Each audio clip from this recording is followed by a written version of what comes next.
धर्म, कर्म, विधि विधान और ज्योतिष की सटीक जानकारी पाने के लिए YouTube चैनल जीवन दर्पण को सब्सक्राइब करें और हाँ, अपडेट रहने के लिए बेल आइकन दबाना ना भूलें। तो सबसे पहले उस कार्य से हमको क्या बेनिफिट मिलेगा उसको जान लेना आवश्यक है।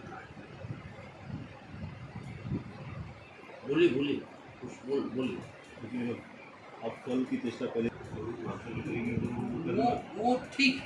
देखिए, अगर हम आपको थोड़ा सा और पीछे के इतिहास में ले चलें, फल तो हर कार्य के साथ में छिपा हुआ है।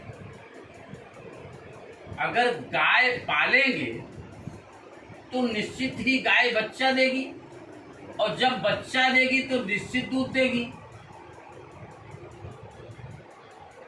अगर खेत में हम बुआई करेंगे तो फसल उगेगा और फसल से फल निश्चित मिलेगा। लेकिन अगर थोड़ा सा और पीछे हम चलें, स्कंद पुराण के प्रमाण को कलयुग में जो बताया गया है कि सत्यनारायण भगवान की 4 श्रोता हैं, चारों में फल की कामना बनी थी। निष्काम किसी ने कोई काम नहीं किया। सत्यनारायण भगवान की पूजा किसी ने निष्काम नहीं किया। लेकिन सकाम पूजा में भी उसमें से 4 श्रोताओं में से 3 श्रोता तो पहले कर्म करना चाहते थे, फल भगवान के हाथ में छोड़ दिया। चौथा श्रोता जो साधु नामक बनिया था, जो रत्नागिरी जिले का था, वह काम पहले, माने फल पहले और काम बाद में। फल पहले और काम बाद में। तो उसका बेनिफिट उसको क्या मिला कि पहले ही गर्भ में उसको संतान के रूप में बेटी दी। समझ रहे हैं? जैसे आपसे कोई अजनबी व्यक्ति, अच्छी तरह से आप उसको जानते हो, लेकिन लेन देन कभी आपने नहीं किया है, अगर वो आपसे एकाएक कह दे कि पांडे जी हमको 50,000 रुपये दे दीजिए,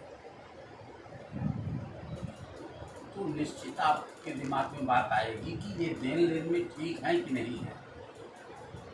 तो आप 50,000 एक बार में नहीं दे दोगे, 10-5,000 दे करके आगे की व्यवस्था देखोगे कि ये लेन देन में ठीक है कि नहीं है ना। ठीक उसी प्रकार से भगवान भी सोचते हैं कि मेरा भक्त केवल फल की चाह में है कि मुझसे चाहता है। समझ? तो सकाम और निष्काम 2 प्रकार की पूजा होती है। आप ये जो पूजा कर रहे हो, ये सकाम पूजा कर रहे हो। एडवांस कामना है आपकी, हमारा परिवार सुखी रहे, हमारा व्यापार सुखी रहे।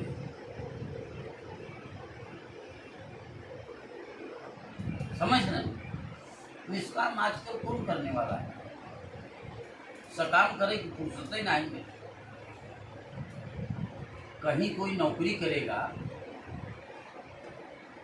कहीं किसी का कोई हेल्प करेगा, तो उसको कहीं न कहीं किसी न किसी ढंग से तो उसको बेनिफिट मिलेगा ना। तनख्वाह ना मिले, नौकरी करो, महीना 2 महीने दिखाई दे, समझ में आ जाए कि निष्काम करे चलता है। निष्काम करने के लिए मंदिर में जाकर के झाड़ू लगाना, वो भी निष्काम नहीं है, उसका बेनिफिट आपको मिलेगा। मंदिर में झाड़ू लगाने से बृहस्पति मजबूत होता है। मंदिर में झाड़ू दान देने से बृहस्पति मजबूत होता है, और राहु के द्वारा निगेटिविटी दूर होती है। कहीं मंदिर है, वहां ले जाइए, झाड़ू दे दीजिए। गाय है, गाय का जो डील होता है, उस डील को स्पर्श करने मात्र से बृहस्पति आपका मजबूत हो जाता है। गाय की सेवा करने से राजा राम के पूर्व वंशज दिलीप को संतान नहीं थी, और वो गाय की सेवा करते करते संतान की प्राप्ति नहीं कर पाते।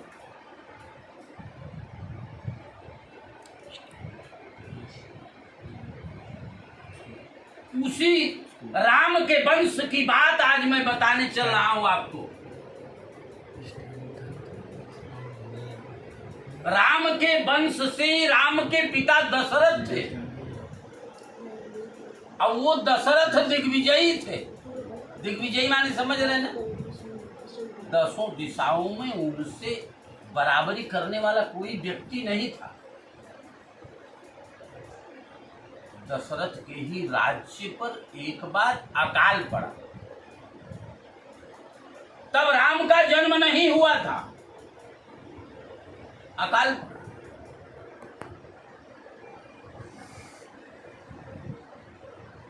वशिष्ठ को बुलाया, वशिष्ठ माने अपने पुरोहित को बुलाया, कहा कि गुरुदेव ये संकट क्यों आया हमारे राज्य पर, आप विचार करिए। उन्होंने बताया कि गोचर में शनि की 7.5 आपके राज्य पर चल रही है, अयोध्या, और आपके ऊपर भी शनि की ढैया का प्रभाव चल रहा है। जैसे कृष्ण पक्ष रहे और रात्रि रहे, कृष्ण पक्ष रहे और रात्रि रहे तो वो घनघोर रात्रि हो जाती है ना, उसमें ज्यादा प्रकाश की जरूरत पड़ती है। तो उन्होंने अपने वंशज गुरुदेव से कहा कि गुरुजी कोई उपाय आप बताइए। उन्होंने कहा ये शनि के नाते ऐसी स्थिति बनी है, तो दिग्विजयी थे ही। दशरथ के पास एक विमान था, 10 इंद्रियां उनके बस में थी, और विमान पर बैठ करके शनि लोग चढ़ाई कर दिए, शनि लोग चढ़ाई कर दिए। दूर से ही शनि आता हुआ देख करके कहा कि ये कौन है और किसकी हिम्मत पड़ी हमारी तरफ नजर मिलाने।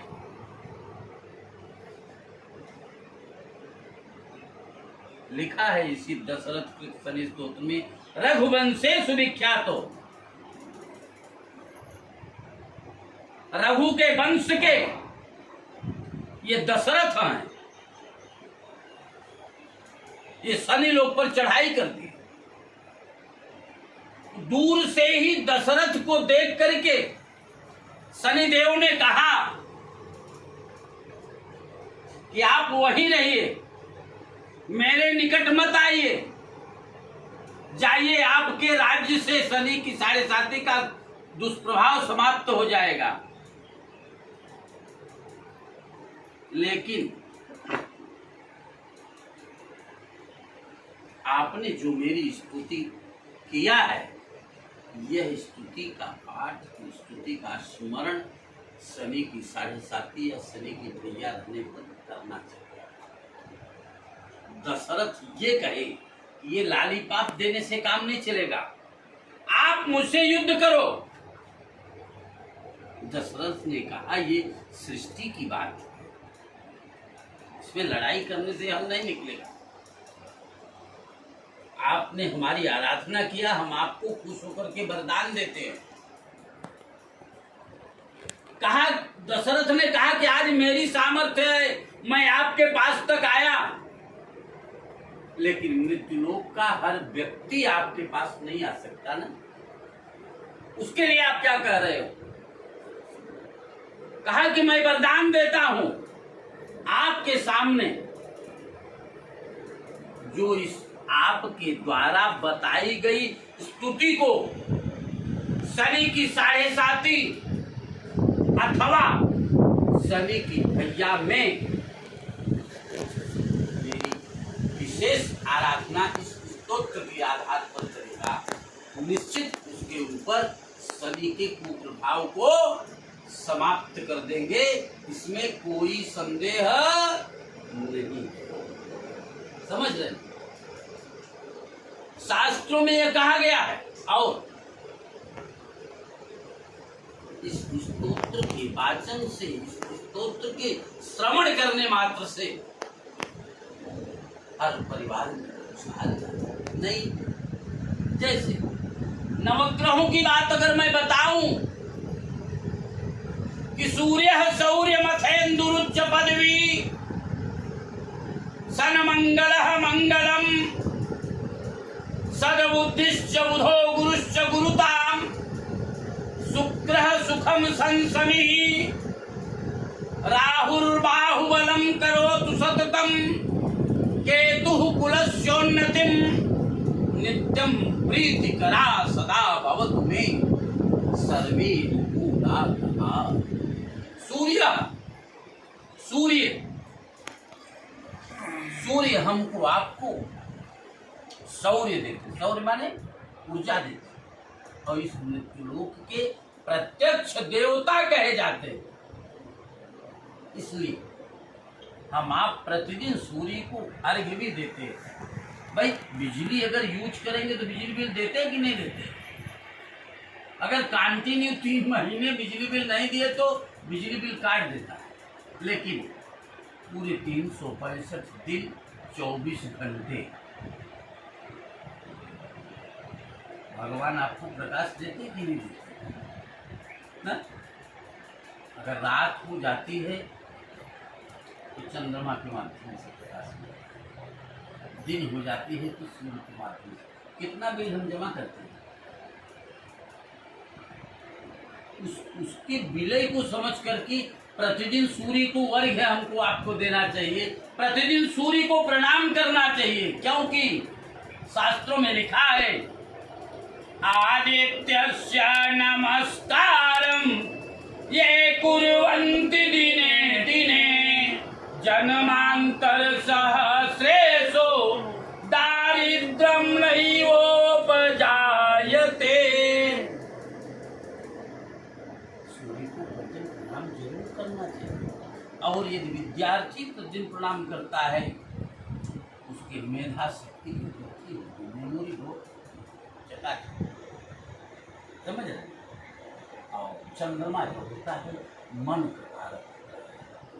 मन आपका, अगर किसी लड़के का मन अगर कंसल्टेंट नहीं है तो निश्चित समझ लीजिए उसका चंद्रमा गड़बड़, और चंद्रमा